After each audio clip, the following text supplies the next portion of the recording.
At Broken Earth, I've had the opportunity to basically do what I please.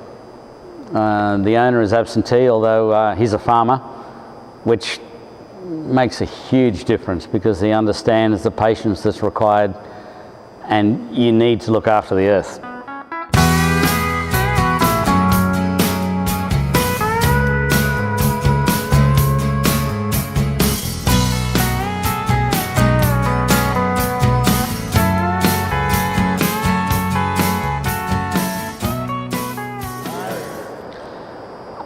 I've had the perfect opportunity to travel to a lot of countries and a lot of different regions. Lived and made wine in Turkey, Lebanon, Italy, France. Turkey was a blast, and it opened my eyes to a number of varieties that potentially could work very well.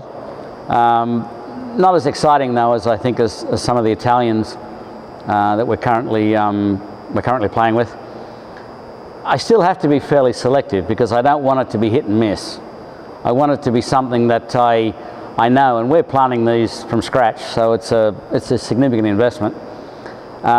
We have small limited release parcels of these wines, and we're judging how well they perform in the marketplace, and we're still expanding. So these varieties that work will form part of that expansion. And you know, as a winemaker, I really get a kick out of seeing how some of these varieties respond to different conditions, and so far we're batting 100. So I think though experience has a lot to play.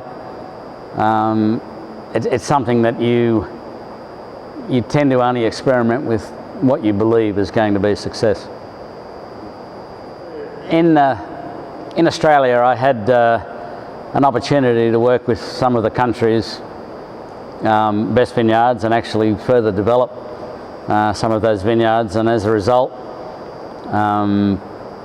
have been fortunate enough to get a reasonable amount of international success. I had the good fortune to win the trophy for the best Merlot worldwide at the International Wine and Spirit Competition in London, which is arguably one of the top shows in the world.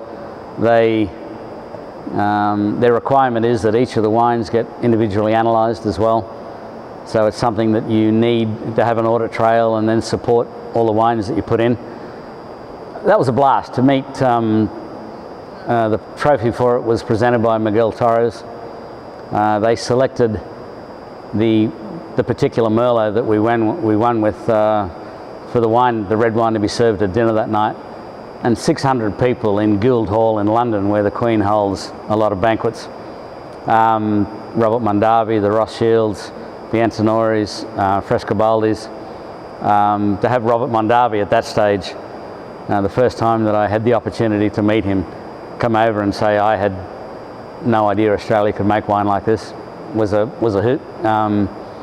Really enjoyed it. The vineyard also produced Cabernet Sauvignon. That the Jimmy Watson Memorial Trophy in Australia is probably the most significant wine trophy in the country. It generally offers between $1.5 and $2 million worth of marketing clout. It's basically the best red wine of any variety, any region, 1 year old in Australia. So you're up against everyone. It's the one that makes the 6 o'clock news, so everyone wants to win it. Had the opportunity to win that, which was certainly a privilege and again a blast. Had a number of wines that have scored very well in the United States. 96 points with Robert Parker, 98 with Wine Spectator.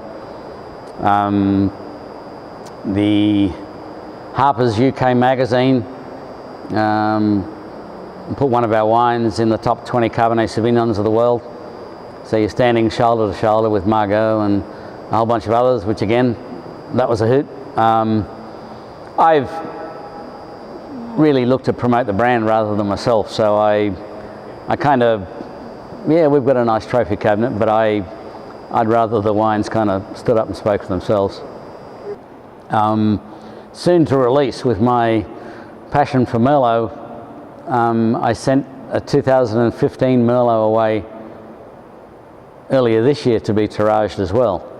So in the first quarter of next year we're releasing a sparkling Merlot. And it's not pink and fizzy. This is full-blown, full fruit, in-your-face Merlot that is made similar to champagne. You done that before? I've certainly done that style in Australia, as opposed here to the US. But and sparkling reds have been a part of Australian culture for years. I wanted to get it out for Thanksgiving because for turkey, this stuff will drive you nuts. It carries, because of the tannins, carries a fair bit of residual sugar. It doesn't look sweet. But these are big, bold, sparkling wines, and you need to be careful. You can get addicted. And I'll do some more this year, so I'm thinking about other varieties, particularly another Merlot that will get tiraged as well.